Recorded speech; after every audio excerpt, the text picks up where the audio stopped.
नमस्ते ओम, आपके अपने YouTube चैनल में आपका फिर से एक बार स्वागत है। आज मैं बात करूंगा कश्मीर के धर्मांतरण का खेल कैसे शुरू हुआ, या यूं कहें कि कैसे एक हिंदू राज्य मुस्लिम में परिवर्तित हो गया। अब यही खेल भारत के अन्य हिस्सों में भी चल रहा है।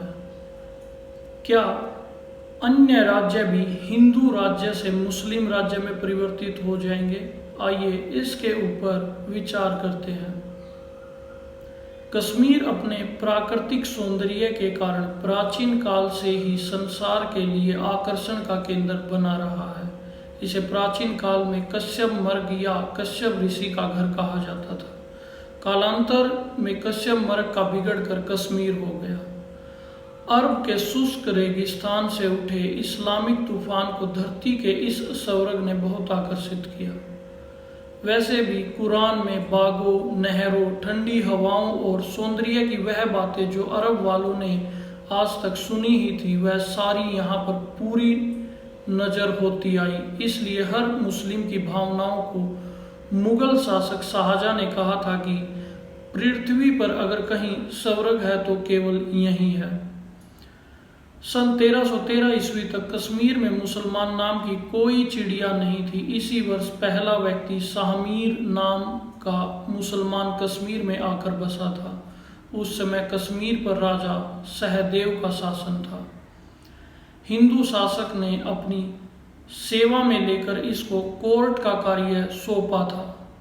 इसके समय में सैयद सारफुद्दीन बुलबुल नामक एक सूफी संत तुर्किस्तान से आया हुआ था, और उसी समय तिब्बत का एक विद्रोही राजकुमार रिंचिन भारत के इस स्वर्ग संप्रांत में आया।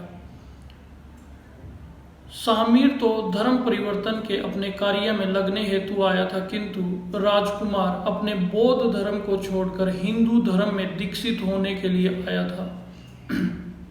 दुर्भाग्यवश राजकुमार की यह इच्छा कश्मीरी पंडितों ने पूरी नहीं की, जिसका लाभ उठाकर एक षड्यंत्र के अंतर्गत उसे शाहमीर और बुलबुल शाह ने मुसलमान बना लिया। यह कश्मीर में पहला धर्म परिवर्तन था। बाद में राजकुमार रिंचिन कश्मीर के राजा सहदेव को हटाकर गद्दी पर बैठा और उसने अपना नाम रखा मलिक सदरुद्दीन। जस्टिक कलीम की पुस्तक द हिस्ट्री ऑफ कश्मीर पंडित में आप यह सारे वाक्य देख सकते हैं। इस प्रकार दो सूफियों ने सफल षड्यंत्र के अंतर्गत कश्मीर का धर्मांतरण प्रारंभ कर दिया। बिना अधिक रक्तपात के ही कश्मीरी पंडितों की मूर्खता के कारण आज की कश्मीरी समस्या का बीजारोपण हो गया। मलिक सदरुद्दीन के पश्चात शाहमीर ने राजगद्दी पर अपना अधिकार कर लिया। इसने अपना नाम सुल्तान शमसुद्दीन रखा और सन 1339 में सिंहासन पर एक कट्टर सुन्नी मुसलमान था। इसलिए धार्मिक कट्टरता का अपना वास्तविक स्वरूप दिखाना लाजमी था। शाहमीर का शासन होने पर धीरे धीरे कश्मीर में विदेशियों का प्रवेश होने लगा। खुरासान, तुर्किस्तान इत्यादि सीमांत पर्वतीय प्रदेशों के लोगों का कश्मीर में प्रवेश प्रारंभ हुआ। सुल्तान अपनी स्थिति सुदृढ़ करने के लिए मुस्लिम समर्थक जनता चाहते थे। उनके आगमन के साथ हिंसा एवं क्रूरता ने कश्मीर में प्रवेश किया। उसी समय कश्मीर में विदेशी सैयदों का आगमन भी हुआ। इन लोगों ने शासन के सहयोग से राज्य में अपना वर्चस्व स्थापित करने में सफलता प्राप्त कर ली। इस प्रकार एक नई मुस्लिम ब्राह्मण श्रेणी का जन्म कश्मीर में हुआ। इस नई श्रेणी ने कश्मीर में मूल समाज का धर्मांतरण करना शुरू किया। इस योजना से कश्मीर में हिंदू समाज की समाप्ति होने लगी और कश्मीर इस्लामिक व्याघ्र का शिकार हो गया।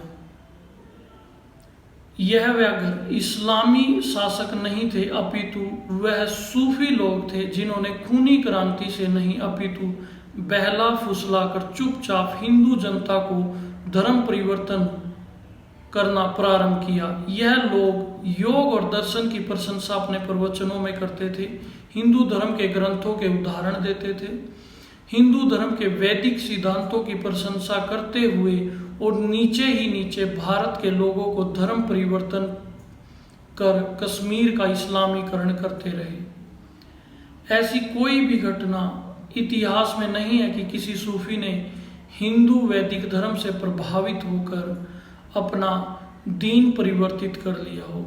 अतः सभी सूफी संतों का एक ही एजेंडा था, वो था इस्लामीकरण, केवल इस्लामीकरण।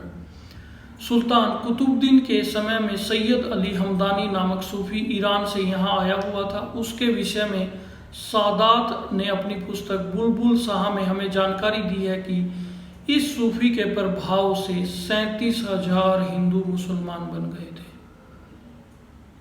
सन 1393 ईस्वी में जब कश्मीर पर सिकंदर का राज था तो सैयद हमदानी का लड़का सैयद मोहम्मद हमदानी अपने 300 धर्म प्रचारकों के साथ कश्मीर में आ पहुंचा। इन सब ने राजकीय सहयोग से कश्मीर का धर्मांतरण करना प्रारंभ कर दिया। हमदानी ने सर्वप्रथम राज्य के मुख्यमंत्री सूद भट्ट को जबरन मुस्लिम बनाया। उसके पश्चात हिंदुओं के साथ क्रूरता का दमन चक्कर चलाया गया। उनके धर्म ग्रंथों को यहाँ की प्रमुख डल नामक झील में फेंक दिया गया और राज्य में सार्वजनिक घोषणा कर दी गई कि जो हिंदू धर्म परिवर्तन नहीं करना चाहता वह या तो देश छोड़कर भाग जाए या इस्लाम कबूल कर ले, अन्यथा उनको मौत के घाट उतार दिया जाएगा। मतलब साफ है, पहले अपनी जनसंख्या को बढ़ाना, फिर खूनी खेल शुरू कर देना, यानी कि इस्लामीकरण का काम शुरू कर देना। इनका एक प्रसिद्ध इतिहासकार हसन अपनी पुस्तक में लिखता है कि इस देश में हिंदुओं के समय में अनेक मंदिर थे जो संसार के आश्चर्य की तरह थे।